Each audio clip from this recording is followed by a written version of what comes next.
It was a busy evening at a chic upscale restaurant, the kind of place where the lights are dim, the glasses sparkle, and the atmosphere whispers sophistication. The tables were filled with people dressed to impress, clinking their glasses and savoring their meals. Among them sat a woman who looked somewhat out of place. She was dressed modestly, her hair tied back in a simple ponytail. There was nothing about her appearance that suggested she belonged to this high-end crowd, and it didn't go unnoticed by the staff. One waiter, in particular, seemed to take special offense to her presence. He was tall and polished, moving around the restaurant with an air of self-importance. His uniform was immaculate, his smile charming, when he wanted it to be. But the moment he approached the woman's table, his demeanor shifted. His smile faded into a smirk as he sized her up, a flash of disdain flickering in his eyes. "Are you sure you're in the right place?" he asked, his tone dripping with condescension. The woman looked up, startled by his question. "I have a reservation," she replied softly, pulling out her phone to confirm it. The waiter crossed his arms, leaning slightly toward her. "You do," he scoffed. "Well, we have a strict dress code here, and—" his voice trailed off as he glanced at her attire. "Let's just say we prefer our guests to put in a little more effort." Several heads turned at his remark, and the woman's cheeks flushed. She could feel the judgment radiating from the surrounding tables, and for a moment she considered leaving. But instead, she straightened her back and met the waiter's gaze. "I'd still like to be seated," she said firmly. The waiter raised an eyebrow, but reluctantly led her to a small table in the far corner, away from the bustling center of the restaurant. "Enjoy," he said curtly, dropping the menu onto the table with a thud before walking off without another word. As the evening went on, the waiter continued to make his disdain known. He was slow to take her order, barely acknowledged her requests, and seemed to go out of his way to make her feel unwelcome. Meanwhile, the other diners received his undivided attention and charm. What the waiter didn't know, however, was that this unassuming woman was far more than she appeared to be. She wasn't just another diner. She wasn't someone to be dismissed or underestimated. But here's the twist. She hadn't come to the restaurant by chance. She had a very specific reason for being there. And the waiter's rude behavior was about to cost him more than he could ever imagine. By the time dessert was served, the atmosphere in the restaurant had shifted. The woman's quiet demeanor hadn't changed, but there was something about her calm confidence that began to unnerve the waiter. Little did he know, her presence that evening would spark a chain of events he would never forget. And just as he approached her table one last time, still oblivious to the truth, she said something that stopped him in his tracks, leaving him speechless. What did she say? What was her real reason for being there? And how would the waiter's rudeness come back to haunt him? Stay tuned, because this story is about to take a turn that no one, especially the waiter, saw coming. The waiter stood there for a moment, his pen hovering above his notepad, waiting for her to speak. But instead of rattling off her dessert choice or asking for the check, the woman leaned back in her chair, her gaze steady, almost piercing. There was a calmness about her that was unsettling, the kind of quiet strength that made people second-guess themselves.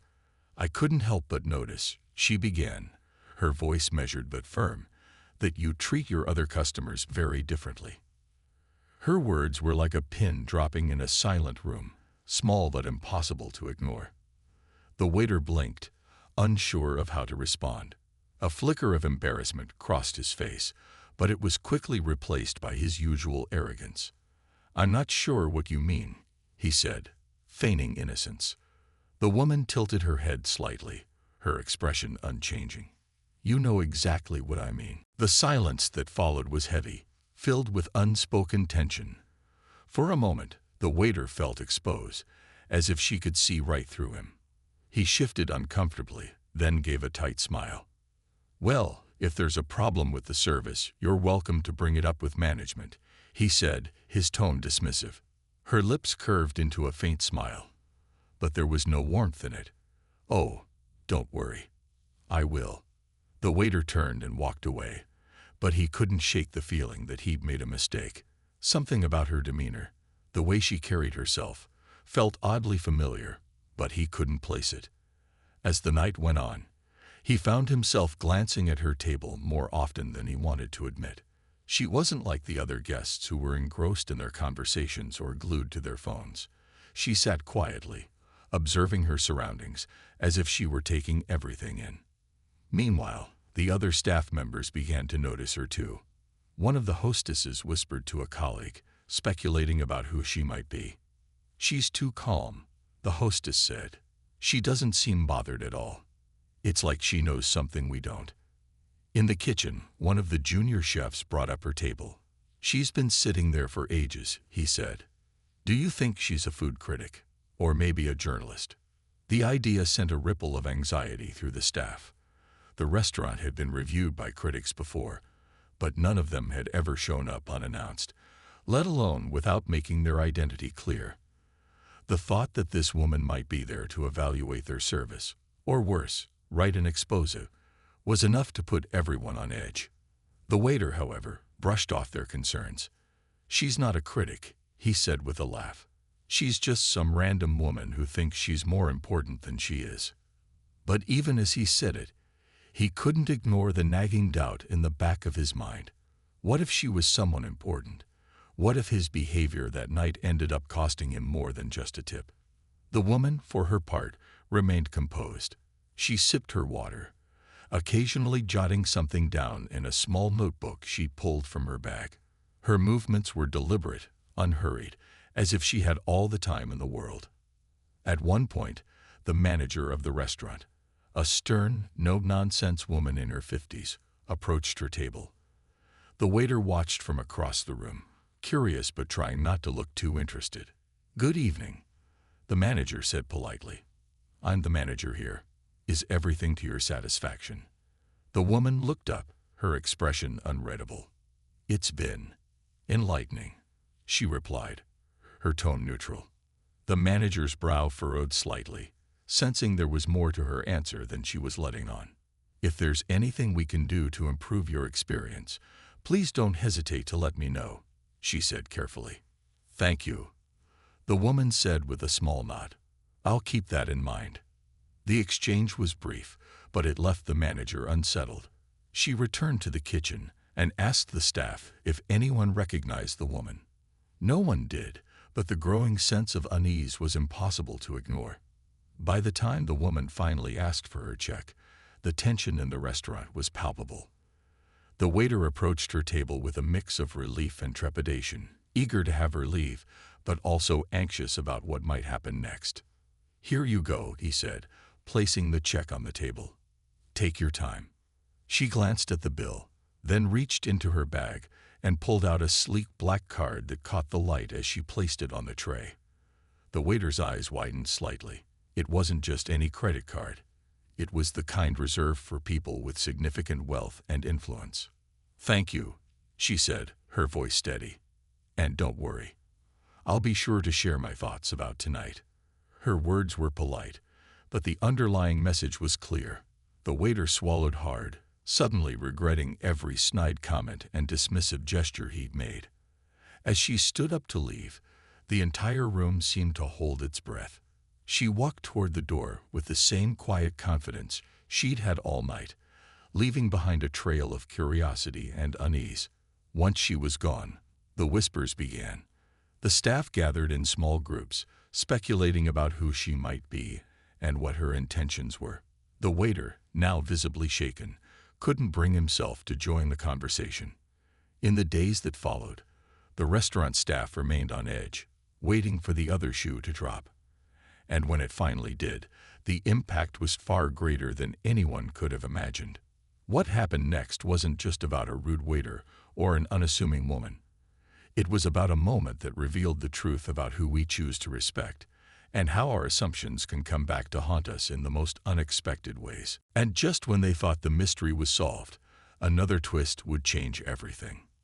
Stay tuned, because this story is far from over.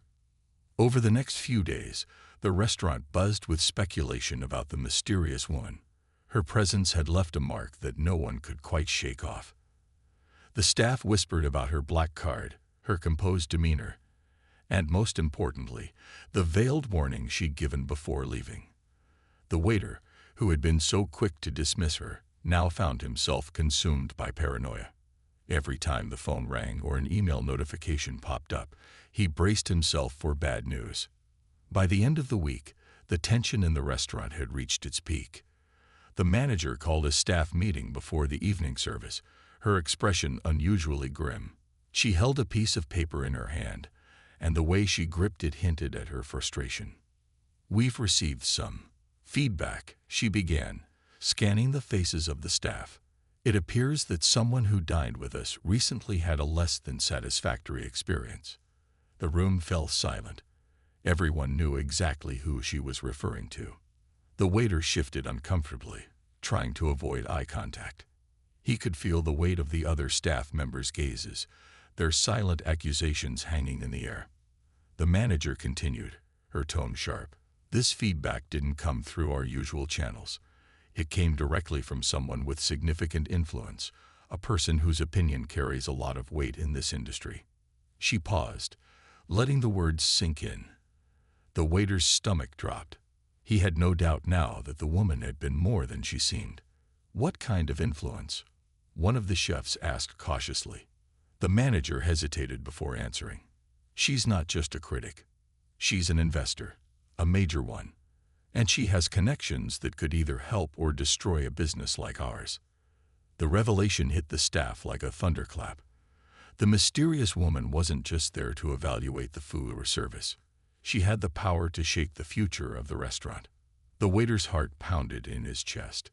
He could hardly breathe as the manager's gaze landed squarely on him. "I want to know exactly what happened at her table," she demanded. "And I want the truth."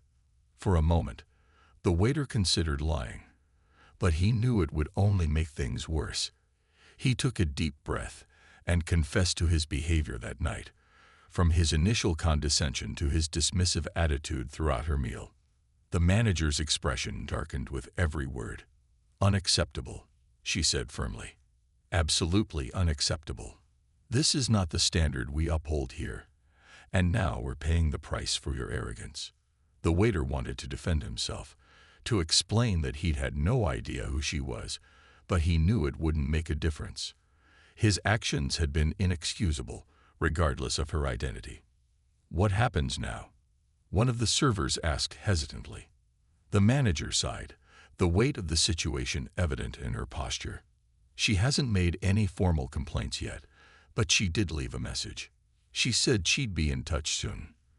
The words hung in the air like a storm cloud. The uncertainty of what being in touch meant was almost worse than an outright complaint. The staff spent the rest of the evening on edge, jumping at every sound and treating every customer with a level of care that bordered on desperation. Days turned into weeks, and still there was no word from the woman. The waiter, now reduced to serving only the less busy sections of the restaurant, couldn't escape the consequences of his actions. The other staff members avoided him, their resentment palpable. He was the one who had jeopardized their reputation, and they weren't quick to forgive him for it. One quiet afternoon, just as the staff began to believe they might be in the clear, the restaurant phone rang. The hostess answered, her voice steady but curious. Within seconds, her expression shifted from calm to panicked. She placed the phone on hold and rushed to find the manager. "It's her," the hostess whispered, her voice barely audible. The manager's face tightened, but she quickly composed herself and picked up the call. "Thank you for reaching out," she said, her voice professional but tinged with nervousness. The staff watched from a distance, straining to catch any hint of the conversation. The manager nodded and jotted down notes, occasionally glancing at the waiter with a look that made his stomach churn. When the call ended, she turned to the staff, her expression unreadable. "She's coming back," she announced. The word sent a wave of anxiety through the team. The woman's return felt like an impending judgment, a chance for her to decide their fate. The day of her visit arrived quickly, and the restaurant felt different, as if the walls themselves were bracing for what was to come. Every surface gleamed, every detail was meticulously checked, and the staff moved with an urgency that betrayed their nerves. The waiter, however, was not assigned to her table. Instead, he was instructed to stay in the kitchen and assist with food preparation, a clear sign that the manager didn't trust him to handle the situation. When the woman arrived, the restaurant seemed to hold its breath. She was dressed just as simply as before, but this time, no one dared to underestimate her. The manager personally greeted her at the door, her tone warm and welcoming, though her posture was stiff with tension. "Thank you for coming back," the manager said, leading her to the best table in the house. The woman nodded politely but said little. As she settled into her seat, she glanced around the restaurant, her sharp eyes taking in every detail. The staff hovered nearby, ready to respond to her every need. Throughout her meal, she remained composed, her expression giving nothing away. The manager visited her table several times, asking if everything was to her liking.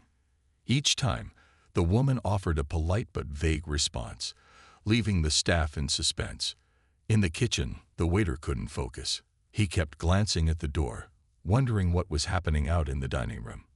The wait was excruciating, every passing moment heightening the tension. Finally, as the woman finished her dessert, she motioned for the manager to come over.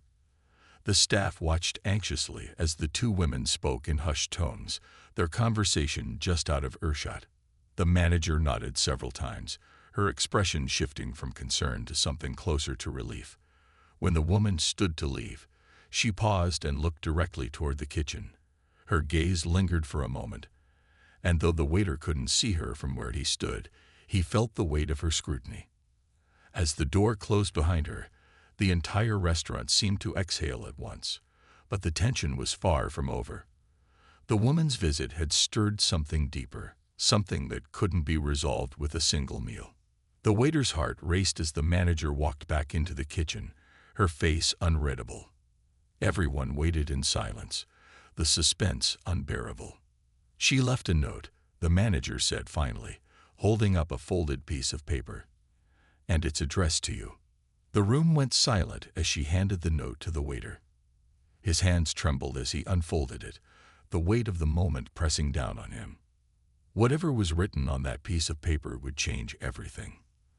The waiter's hands trembled as he unfolded the note, the room eerily quiet except for the soft rustle of paper. Every pair of eyes in the kitchen was glued to him, their breaths collectively held. The words on the note were written in neat, deliberate handwriting, and as he read them, his stomach dropped. "I believe in second chances," the note began, "but only if they're earned. Meet me tomorrow at 3 p.m. at this address." Beneath the message, she had scrawled an address in an upscale part of town. There was no explanation, no hint of what awaited him. The note left him with more questions than answers, and his anxiety only grew as he tried to make sense of her intentions. "What does it say?" one of the chefs asked, breaking the silence. The waiter hesitated, unsure if he should share the details. "She wants me to meet her," he finally said, his voice barely above a whisper. The room erupted with murmurs. Some of the staff speculated that it was an opportunity for him to apologize, while others worried it might be a more severe confrontation. The manager, who had been watching him closely, stepped forward. "You're going," she said firmly. "Whatever she has planned, you need to face it. This is your mess, and it's time you take responsibility for it." The waiter nodded reluctantly, though his nerves were already fraying.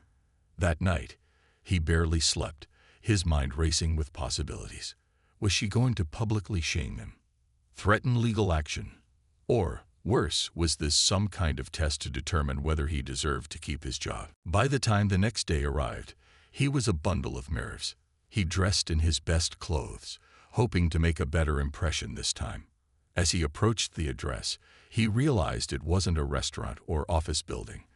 It was a large, elegant home tucked behind a wrought iron gate. He hesitated at the entrance, his palms sweaty as he rang the intercom. A voice crackled through the speaker, instructing him to enter. The gate creaked open, and he made his way up a stone path lined with perfectly manicured hedges. The woman herself opened the door, her expression calm but unreadable. She was dressed simply, just as she had been at the restaurant, but there was an undeniable authority about her that made him feel small.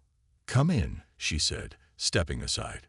He followed her into a spacious living room filled with tasteful decor. Everything about the space radiated sophistication, from the artwork on the walls to the soft leather furniture. Yet, despite the luxury, there was a warmth to the room that caught him off guard. She motioned for him to sit, and he obeyed, feeling out of place on the plush sofa.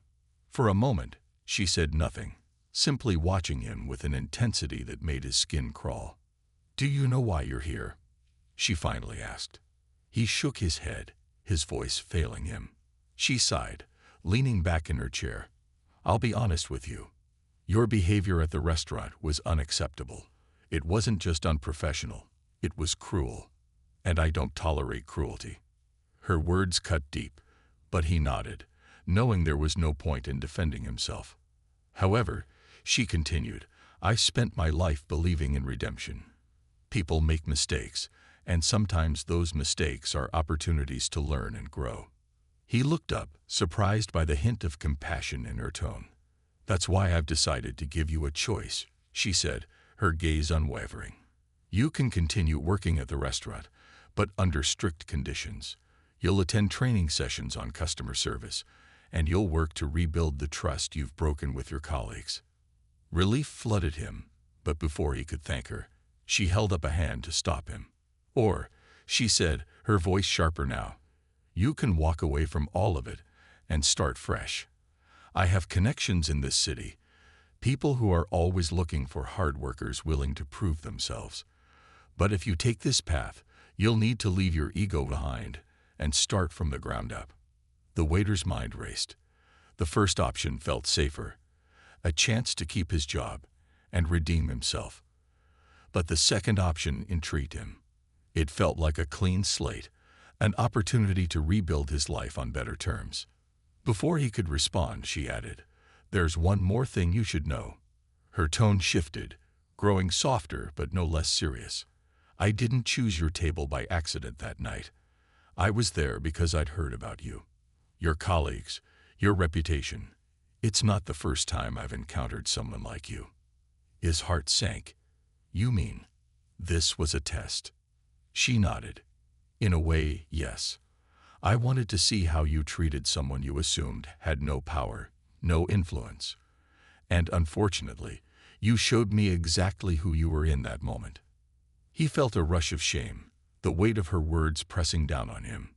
"But," she said, her tone lightening, "I also believe people are more than their worst moments.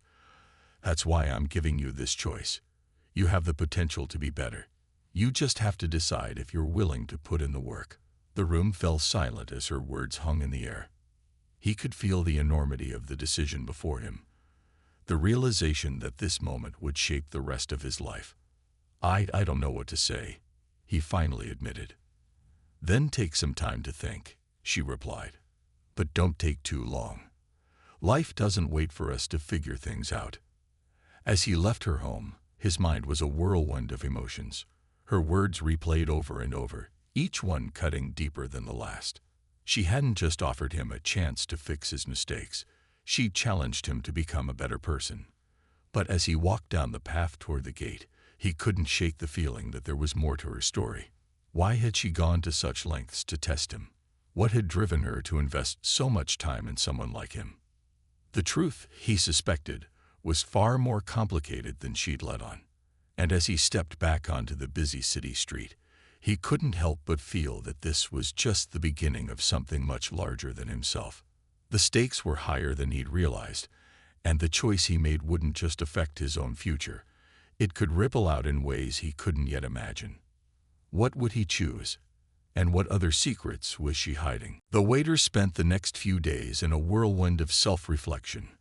Her words haunted him, echoing in his mind every time he thought about the way he'd treated her. The two paths she'd laid out for him felt like more than just career decisions. They felt like a judgment on the kind of person he wanted to become. Staying at the restaurant meant confronting his past mistakes and earning back the respect he'd lost. Starting fresh meant venturing into the unknown, taking a risk he wasn't sure he was brave enough to face. But something deeper kept gnawing at him. Why had she chosen him? Out of all the people she could have tested, why had she decided he was the one who needed this lesson? It wasn't just her wealth or influence that unsettled him. It was the feeling that she knew more about him than she'd let on. The answer came unexpectedly, in the form of a memory. Late one night, as he stared at the ceiling, he remembered something from years ago, back when he was just starting out as a server. There had been a woman who'd come into the small cafe where he worked at the time. She'd been sitting alone, nursing a cup of coffee and scribbling in a notebook. He remembered being irritated that day. The cafe had been busy, and her lingering at the table without ordering much had frustrated him. He'd been curt with her, clearing her cup before she'd even finished. When she politely asked for more cream, he'd ignored her. At the time, he'd thought nothing of it. She was just another customer, someone he'd probably never see again. But now, he couldn't shake the feeling that the woman at the cafe and the one who tested him at the restaurant were the same person. The realization hit him like a punch to the gut. If she remembered that day, and clearly she did, it meant she'd been carrying that experience with her all this time. And now, years later, she'd seen an opportunity to confront him. The thought filled him with a mix of guilt and determination. He couldn't change the past, but he could make amends. It was time to face her again, this time with honesty and humility. When he arrived back at her house, he felt a strange mix of dread and resolve. She opened the door, her expression calm but curious. "I didn't expect you back so soon," she said, stepping aside to let him in. He didn't waste any time. "I think I understand now," he said, his voice steady despite the nervousness bubbling inside him. "This isn't the first time we've met, is it?" Her eyes flickered with something. Surprise, perhaps, or maybe recognition. She didn't deny it. "I think you were testing me because of something that happened years ago, at a cafe where I worked." He paused, searching her face for confirmation. "I was rude to you back then too, wasn't I?" She regarded him for a long moment before nodding slowly. "Yes," she admitted. "You were." The weight of her confirmation hit him hard, but he pushed forward. "I'm sorry," he said, his voice cracking with sincerity, "for how I treated you then, and for how I treated you now. I've been selfish and arrogant, and I didn't realize how much damage my attitude could cause." She studied him, her expression softening slightly. "Do you really mean that?" "I do," he said, "and I don't want to just say I'm sorry. I want to prove it. I don't care if it's at the restaurant or somewhere else. I'll do whatever it takes to make things right." For the first time, she smiled, not a smug smile or a condescending one, but a genuine, almost wistful smile. "It's not about me," she said. "It never was. It's about you realizing the kind of person you want to be. And I think you've finally figured that out." Her words were a relief, but they also left him with an unanswered question. "Why go to all this trouble?" he asked. "Why not just call me out and move on?" She hesitated, then motioned for him to sit. "Because I've been where you are," she said quietly. Her confession caught him off guard. She leaned forward, her hands clasped tightly in her lap. "Years ago, I was exactly like you. Impatient, dismissive, too focused on myself to care about anyone else. I made mistakes, big ones, and it cost me dearly. Someone gave me a second chance when I didn't deserve it, and it changed my life." He listened intently, the weight of her story sinking in. "So now," she continued, "I try to do the same for others. Not everyone takes the opportunity, but when they do, it's worth it." Her words resonated with him deeply. For the first time, he saw her not as an intimidating figure, but as someone who had been through her own struggles and come out stronger on the other side. Their conversation was interrupted by a knock at the door. She glanced at the clock, a faint look of concern crossing her face.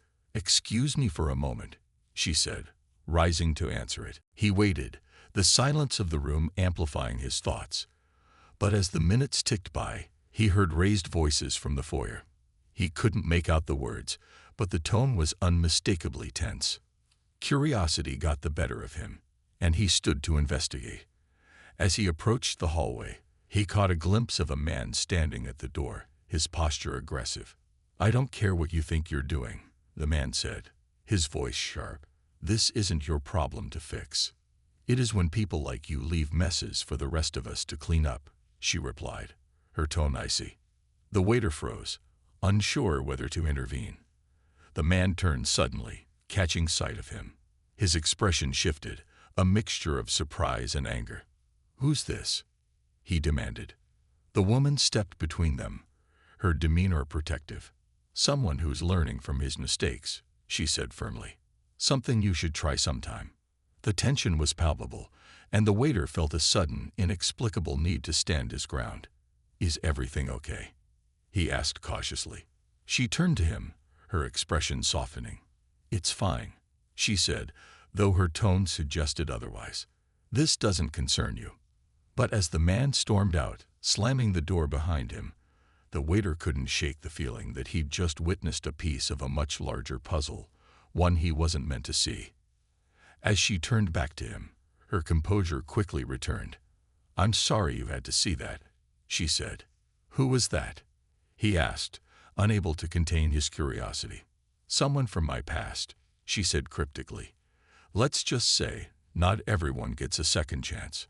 Her words lingered in the air, a reminder that even as he worked to redeem himself, the road ahead wouldn't always be easy. But for the first time, he felt ready to face it, no matter what lay ahead. The waiter stood there, the weight of the encounter still pressing heavily on his chest. The woman's calm demeanor had returned, but something about the moment felt unfinished, as though there were still pieces of the puzzle he hadn't fully grasped. Her words about second chances and the cryptic presence of the man at the door left an air of mystery lingering between them. He shifted uncomfortably, unsure of whether to press her further. But before he could speak, she gestured for him to sit back down. Her expression softened as she joined him, her tone less guarded than before. "I know you must have questions," she began, her gaze steady. "But some things are better left in the past. What matters now is the decision you're going to make about your future. Have you thought about it?" He nodded slowly, though the clarity he'd hoped for hadn't fully materialized. "I want to take the harder path," he said. "I want to stay at the restaurant, own up to what I've done, and work to make it right." Her lips curved into a faint smile. "Good," she said. "That's what I was hoping to hear. Redemption doesn't come easily, but it's worth it." For a moment, they sat in silence, the tension in the room finally easing. He felt an odd sense of peace, as though he'd taken the first step toward something better. But there was still one question he couldn't let go. "Why did you choose me?" he asked, his voice hesitant. "Out of all the people you could have tested, why me?" Her expression grew thoughtful, and she seemed to weigh her response carefully. "Because I saw potential in you," she said finally. "Even in your worst moments, there's a spark of something. Kindness, perhaps, or resilience. I've learned to look for that in people, even when they try to hide it." He blinked, taken aback by her words. The idea that she'd seen something redeemable in him, even when he'd been at his lowest, filled him with a mixture of gratitude and disbelief. "But there's another reason," she added, her tone quieter now. "The man you saw earlier, the one at the door. He was someone I once gave a second chance to. And he squandered it. I didn't want to believe I'd made a mistake with him, but sometimes people aren't ready to change." Her eyes met his, and there was a sadness in them that he hadn't seen before.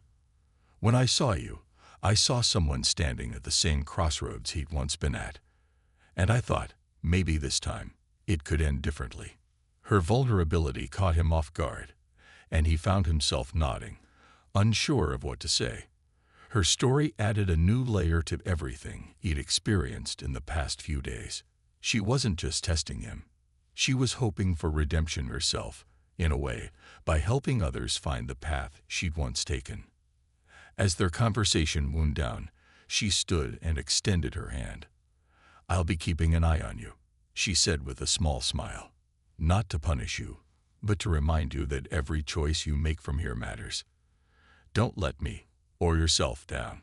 He shook her hand, the gesture feeling heavier than he'd expected. It wasn't just a goodbye, it was a promise. As he left her house, the cool evening air wrapped around him, and for the first time in a long while, he felt lighter. Over the next few months, he threw himself into his work with a renewed sense of purpose. The training sessions she'd arranged were tough, forcing him to confront not just his professional shortcomings, but also the personal flaws that had held him back for years.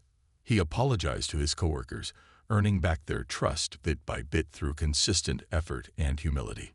The restaurant thrived, and so did he. Slowly, he began to see the changes in himself, not just in the way he handled customers, but in the way he viewed the world. He stopped seeing people as obstacles or annoyances and started seeing them as individuals with their own stories, struggles, and worth. One evening, as the dinner rush was winding down, he noticed a familiar figure sitting at one of the corner tables. She wasn't dressed as elegantly this time, and there was no air of mystery about her. She looked like any other customer, quietly enjoying her meal. But when their eyes met, she smiled, and he knew she'd been watching. He approached her table, feeling a mix of pride and gratitude. "I didn't expect to see you here," he said. "I wanted to see how you were doing," she replied, her tone light, but her eyes searching. "And it seems like you've done well for yourself." He nodded, feeling a swell of emotion he hadn't anticipated. "Thanks to you," he said. "You gave me a chance when I didn't deserve one." She shook her head. "You earned it," she said simply. "I just gave you the opportunity." They sat for a while, talking about everything and nothing. She told him about her own journey, how she'd once been a struggling waitress who'd been given a second chance by a stranger, and how that moment had inspired her to pay it forward. He shared his plans for the future, including his hopes of one day managing the restaurant himself. As the night wore on, she stood to leave, her expression warm but firm. "Remember," she said, "this is just the beginning. Keep pushing yourself, and don't lose sight of what you've learned." He nodded, her words sinking deep into his heart. As she walked away, he felt a sense of closure he hadn't realized he needed. From that day forward, he carried her lessons with him, not just in his work, but in every aspect of his life. He became known for his kindness, his patience, and his ability to see the best in people, even when they couldn't see it in themselves. And though he never saw her again, her influence remained, shaping the man he would become.